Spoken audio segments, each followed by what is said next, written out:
So, first of all, I'd like to welcome you to the channel. I'd like to say, please feel free to subscribe down below for more videos just like this. I release content on a weekly basis, sometimes multiple times per week. But not only will I make videos that are specifically about how to get a visa, I enjoy to make videos of all types that I believe will help you, whether it's motivational or tips and advice on how to get a job once you do arrive to Israel. But this video, the focus of it is going to be how to get a visa to work in Israel. I want to take a really deep dive here in this video so that all of you living abroad, all of you living internationally, have a very clear concept on what are some of the requirements that you need to take to move to Israel and to get a visa. Now, that's different than a work visa. This is a visa just to get into the country. Once you get here, of course, then you need to try to go about getting a work visa, and there are other videos on my channel that will help you to do that. So subscribe and let's get into it.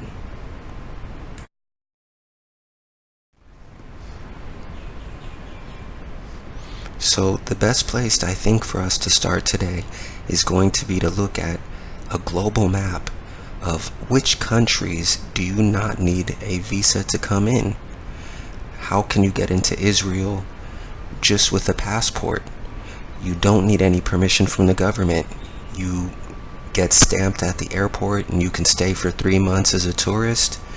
And this map is showing you that the countries in blue are the countries around the world where no, you do not need a visa. But if you're from one of the different countries, one of the countries in gray or red or pink, well then you need to get confirmation from the Israeli government to come into the country. And I'll show you really quickly a list of some of the countries in the next slide.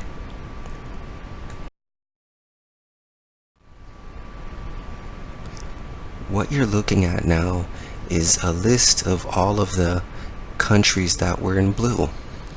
The countries around the world that you do not need a visa to come into Israel. And that's very convenient for you because you get to skip a step. You don't have to go through the hassle of applying for a visa from a different country. So take a look and see, and definitely I hope for your sake that your country is on this list here. This is the first page out of 2 pages of these countries that you don't need a visa, so take a look.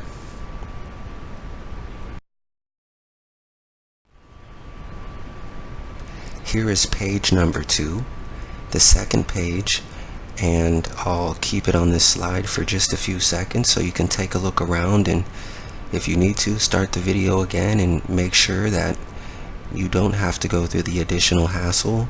But I wanted you guys to have a very clear understanding of, hey, I'm from Ukraine or Jamaica or Japan or any of these countries you see here. Then you understand you don't need a visa to come. Some of you might be pleasantly surprised to find the Philippines is on this list.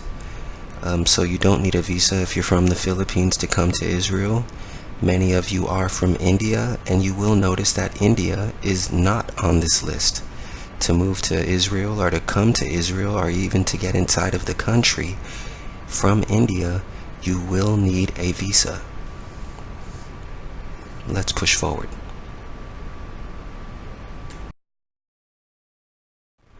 So now I want to go through and really get a deep understanding of what are some of the ways that you can get a visa into Israel, starting with citizenship or getting that visa or the right to come to Israel by descent. And this means that whether you're born outside of Israel or whether you're born in any one of those countries, the blue, the gray, the pink, if you have a parent, whether it's a mother or a father, then you are eligible to become an Israeli citizen. And so this means a visa or gaining citizenship by descent. Now, by descent is different than the right of return, because the right of return, if you're looking towards the bottom of the slide, is something completely different. The right of return is based on the fact that you are Jewish. Simply being Jewish will give you eligibility to move to Israel, because Israel is a Jewish state. So the cool part about it is you may or may not have to be Jewish. If either one of your parents, either one of your grandparents are Jewish, then you're eligible to gain access or move to Israel, or to immigrate to Israel by the right of return. In essence, you would be returning to the Holy Land. Let's see what else we got here. This is the one that many people in the country I've seen taking advantage of, or being able to use this in order to gain a working visa and a visa to live here and a visa to stay here with their loved one. And that means you have the right to gain citizenship through what would be called a partnership or a marriage. Meaning, if you're married, if your partner is an Israeli citizen, then that Israeli citizen, your partner, can vouch for you in essence and fill out forms for you to ask the government and declare to the government that you are their partner, you are their husband or wife. And when they do that, immediately you will be issued a work visa and a visa for 1 year. You will have to come or go back to the Misrad Hapnim, or the Ministry of Interior, for several years with your partner and undergo tests to make sure that your relationship is real. And these laws are constantly changing, as you can see here. So you definitely want to go directly to the Ministry of Interior's website in order to gain more information, or contact me down below in the comments section, and I'll try to do some research with you and back you up and help you so that the process can be easier for you regarding gaining a visa or citizenship by marriage. Let's go on to the next method. Now, this method is pretty classic. Basically, citizenship by naturalization, which is a little bit different than gaining a visa, because the visa is to get into the country. In this case, the citizenship by naturalization basically means that you have lived in Israel long enough, with of course the proper visas and the proper permission, in order to be granted citizenship, in order to get a passport, in order to be able to vote, and to truly live here for the rest of your life if you would like. It took me actually 7 years of having the partnership visa, that visa that we saw on the last slide.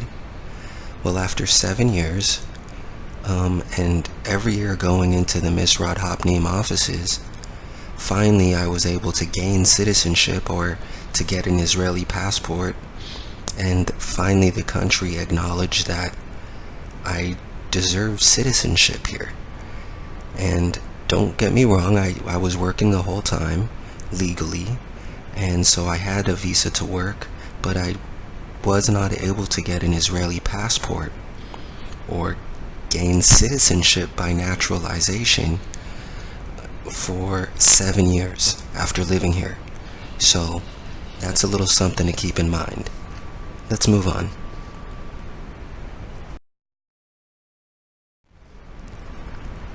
Now, citizenship by residence is something specifically for the non-Jewish residents, something specifically for Arabs who have family members who live here, meaning they go back generations and generations.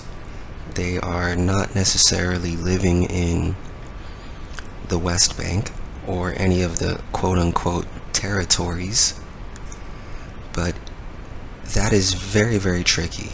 This is going to be a pain in your ass to try to work this angle because, well, quite frankly, the government does not want to make any of these processes easier, and certainly they will not make them easier if you are a Muslim.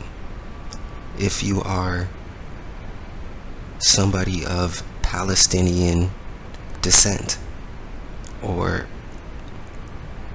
any of these sort of categories of being Arabic and trying to move to Israel, wow, that's going to be a challenge. But take a look at this slide if you fall into that category, and definitely, as I said before, go to the Misrad Hapnim or the Ministry of Interior website to begin doing your research, and you'll probably want to work with an immigration lawyer in that case, or in this case for sure. And I wish you the best of luck, because I expect it to be a great challenge for you, specifically pertaining to this entry or this method of getting a visa. Citizenship by return is what I was describing briefly earlier, which is to make what is called quote-unquote aliyah, or to return to the motherland, meaning yes, this is a Jewish state, a Jewish country, and it historically, going back to a very, very, very long time ago, was not only occupied by Jewish people, but also the other indigenous people, the Semitic people, really. I don't want to get historical, but the right of return, making aliyah, is all about having descendants going as far back as your grandparents and being able to legally prove through documentation and legal documents, that means government issued documents, that your family was Jewish, and so through that you're able to get back into the country. Let's continue.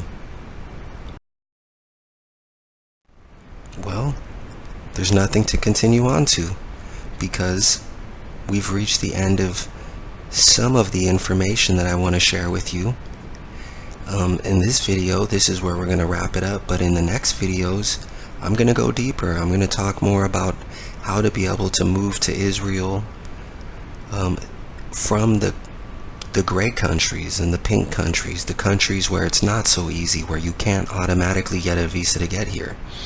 And quite frankly, if you do exist or live inside of one of those countries that were blue on the map that we looked at initially, then ultimately you'll still need to get a work visa. You'll still need to be able to put food on the table for yourself, and in order to do that, and in order for you to learn how to do that, I've got some work to do. I'm going to make some more videos, so subscribe down below, share this video with anybody that you think will find value, comment down below if you have any questions. I promise I will get back to you. And other than that, this is Claude Massey Consulting. My name's Claude, obviously, and have a great afternoon.